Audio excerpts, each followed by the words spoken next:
I wonder whether you've ever been in a situation where you can see the problem, but you can't see the solution. We have several young doctors at church with us, and I look at the shifts they're expected to work, and honestly, I don't know what the health authorities are thinking. How can you expect to get the best out of doctors, even as smart and as capable as they are? How can you expect them to do their best work when they haven't slept? How can you expect trainee doctors to grow in their abilities when they aren't given time to rest and the time needed to recuperate and re-energise? It's a problem. But it's a problem that I don't have a solution for. Honestly, I think of the poor person who's got to schedule all these doctors covering every one of the 24 hours of the day and every one of the 7 days of the week, allowing for leave and exams and entitlements and changes and everything else. See, I can see the problem, but I'm just not sure what the solution is.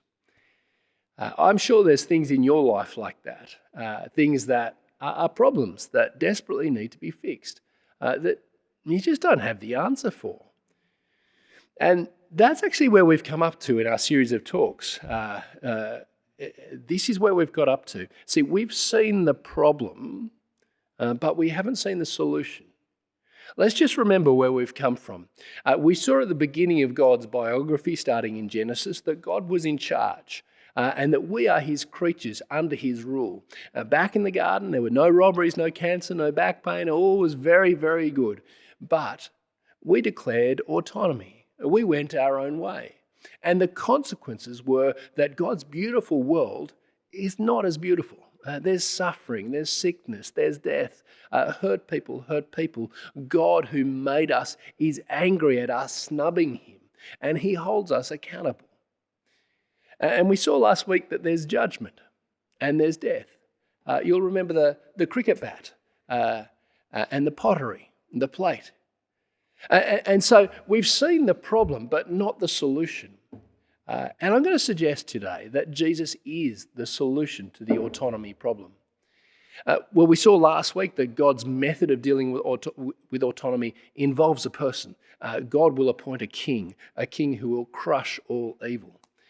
Now, in this session today, we meet Jesus, the one appointed by God, to put things right.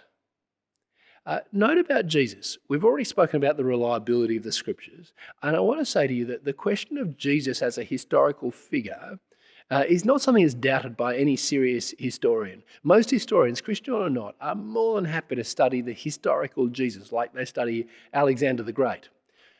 Historically, there are two events in Jesus' life that most would accept. That Jesus was baptized by a guy called John, and that Jesus died by crucifixion. And we'll see that Jesus is actually very different to the pictures that so many people have of him. That's what we're going to see today. See, there are all sorts of images of Jesus out there, but today we're going to look at the original Jesus, the Jesus we read about in the pages of the Bible. We're going to meet Jesus by looking at 4 snapshots of a day in the life of Jesus. The first snapshot we see is Jesus' extraordinary authority over nature. We're in Luke chapter 8, verse 22. You can pick it up at verse 22. Luke chapter 8, verse 22. Let me read. One day Jesus said to his disciples, let us go over the lake to the other side. Let's go over to the other side of the lake. So they got into a boat and they set out. As they sailed, he fell asleep. A squall came down on the lake, so the boat was being swamped, and they were in great danger. The disciples went and woke him, saying, Master, we're going to drown. So there's a storm. Things are out of control. Verse 24, he got up and rebuked the wind and the raging waters. Jesus just stood up and said, be still. And it was. The storm subsided and all was calm. I wonder if you've ever been in one of those situations where you desperately don't want it to rain, and you go out and you say, please don't rain today. Does that ever work for you? If people heard you say it, they'd think you were ridiculous, right? But Jesus goes and says, stop. And the wind does stop. And the waves cease. And there is calm. The first snapshot we see, in this first snapshot, we see Jesus is exercising the very authority of God over nature. The next two snapshots come together. We see Jesus' authority over sickness and death. Jump down to verse 40 of Luke 8. What we see here is there is a man called Jairus and his daughter is dying. Jesus goes to do something to help him, but while he's on his way, he meets a woman. Verse 43. Verse 43 says, and a woman was there who had been subject to bleeding for 12 years, but no one could heal her. Verse 44, she came up behind him and touched the edge of his cloak, and immediately her bleeding stopped. Who touched me, Jesus asked. When they all denied it, Peter said, Master, the people are crowding and pressing against you. But Jesus said, someone touched me. I know that the power has gone from me.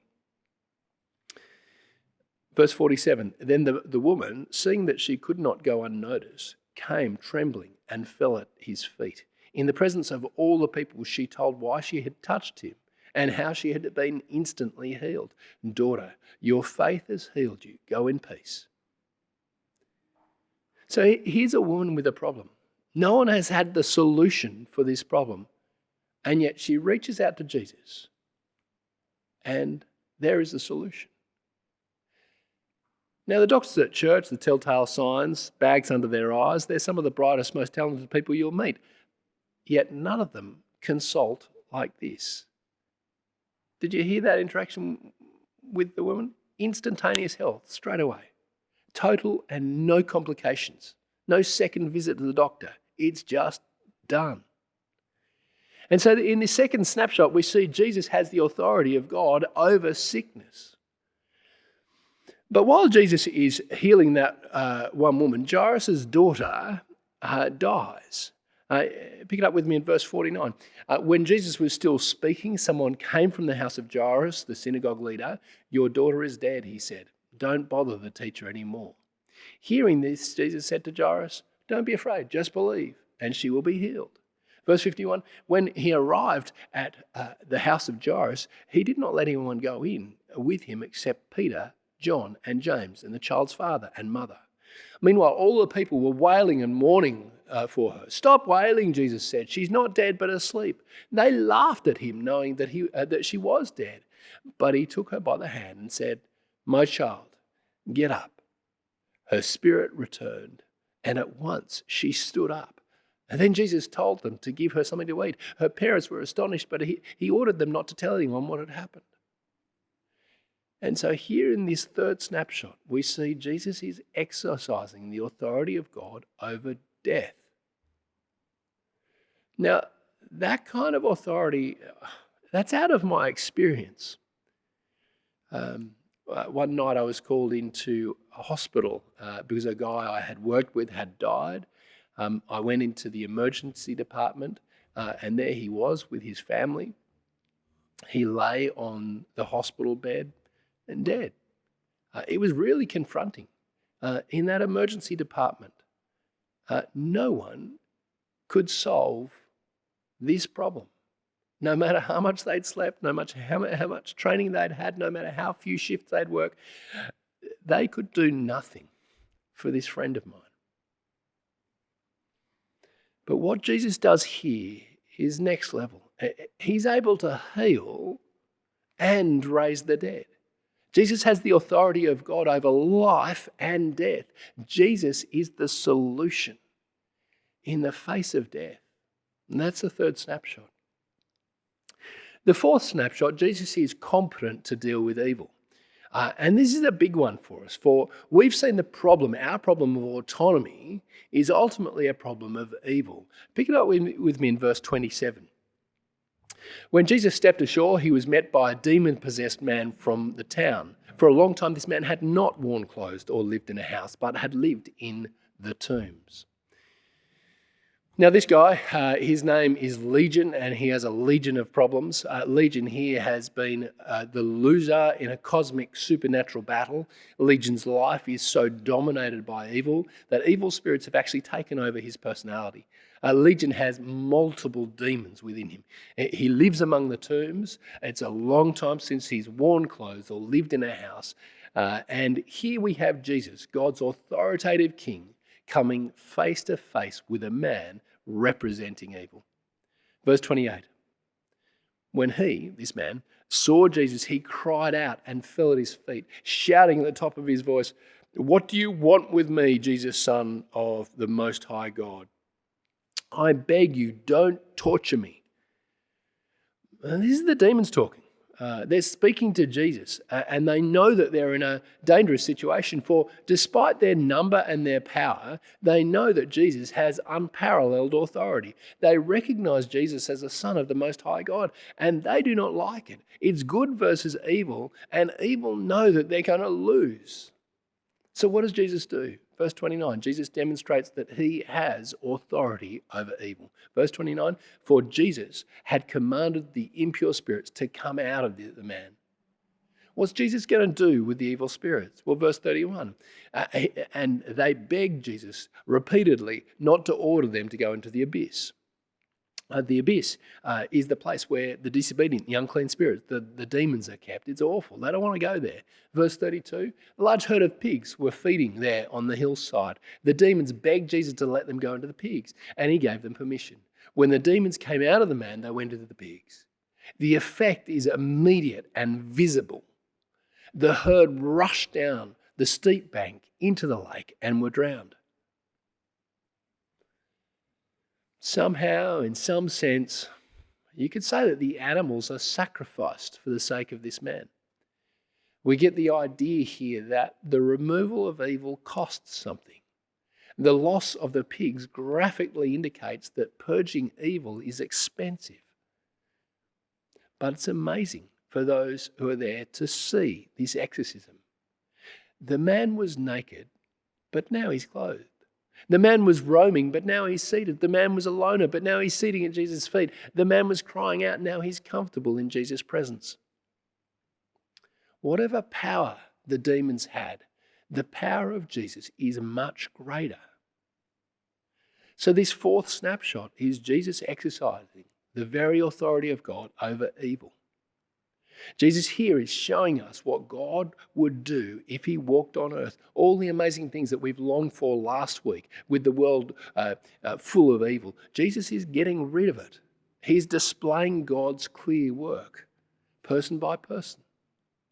Now, in each of these incidents, we've seen Jesus has he has the solution to the problem that's presented to him. Now, our big problem, though, remember this from last week, is bigger than weather. It's bigger than sickness. It's even actually bigger than death. Our problem is a problem of autonomy, our self-rule, our problem of evil. The problem is actually within us. How will Jesus answer that problem? Well, God's plan for dealing with autonomy takes most people a little bit by surprise. What happened on a purely human level was that there was a rising opposition to Jesus from the Jewish leaders. They saw him as a threat. They whipped up a crowd. They ambushed Jesus. They organised a farce of a trial. False accusations were flung across the court. And then, to please the Jewish leaders, the Jewish crowd, the Roman governor Pilate ordered that Jesus be crucified. We pick up the story at the crucifixion site just outside Jerusalem, Friday afternoon, April 2,000 years ago. Jesus is on the cross. Two criminals are on the crosses next to him, one on his right, one on his left. Now, as Jesus is killed, we're noticing that all around are people who are mocking Jesus in their autonomy. Verse 35, the people stood watching and the rulers even sneered at him. They said, "He saved others. Let him save himself if he's God's Messiah, the chosen one." They're mocking him. They're sneering. They're having a go at him. Now here, at the death of Jesus, we have a gathering of mockery, defiance, conspiracy, the shaking of fists against God and against his anointed one, his Christ, the King. And as they stand, supporting the murder of the chosen one of God, the anointed one of God, they sneer and they mock. It's pretty easy to identify with that, having seen mockery around us, right? What does God do with this mockery? How does God stand it? Verse 39, even one of those criminals being executed next to Jesus, even he sneered. Verse 39 says, one of the criminals who hung there hurled insults at him.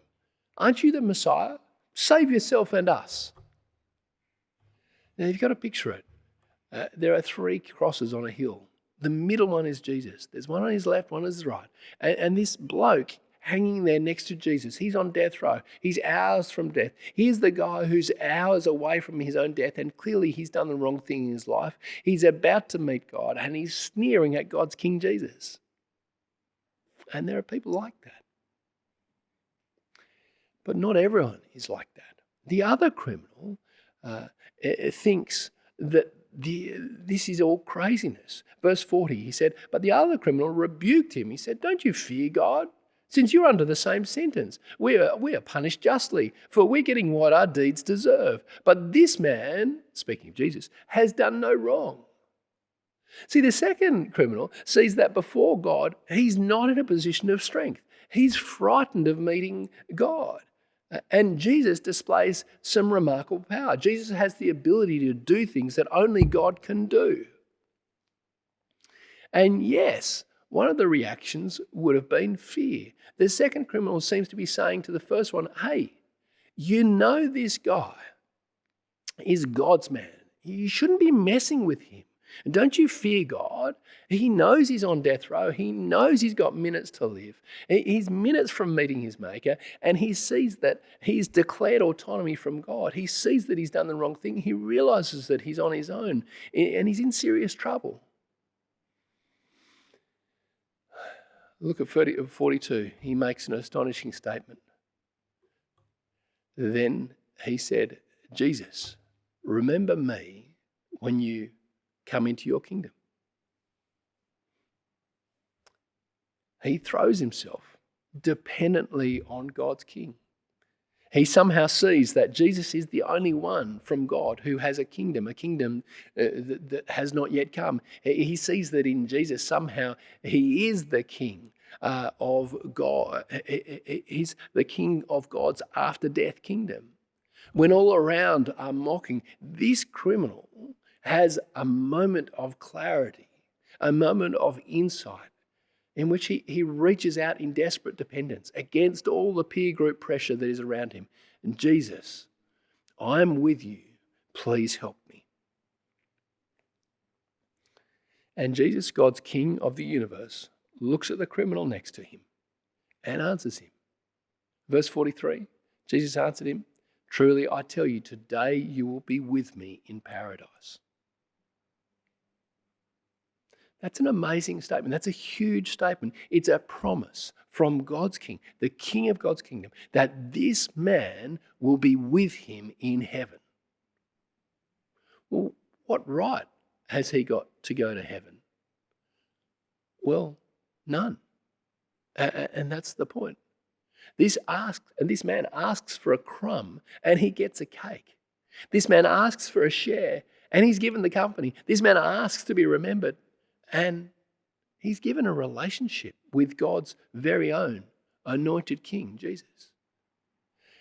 This man is the one man in the whole Bible who has the cast iron guarantee from the lips of Jesus that he will be in heaven. You'll note that this man wasn't baptized. He hadn't had communion. He hadn't been confirmed.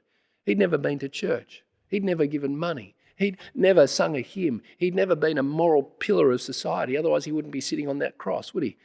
He wouldn't know what Rotary was, and if he did, he wouldn't have joined. He's broken all the commandments, and the ones he hasn't broken, he meant to. And yet, here he is, the one man in the whole of the biography of God to whom Jesus sees and says, today, you will be with me in paradise.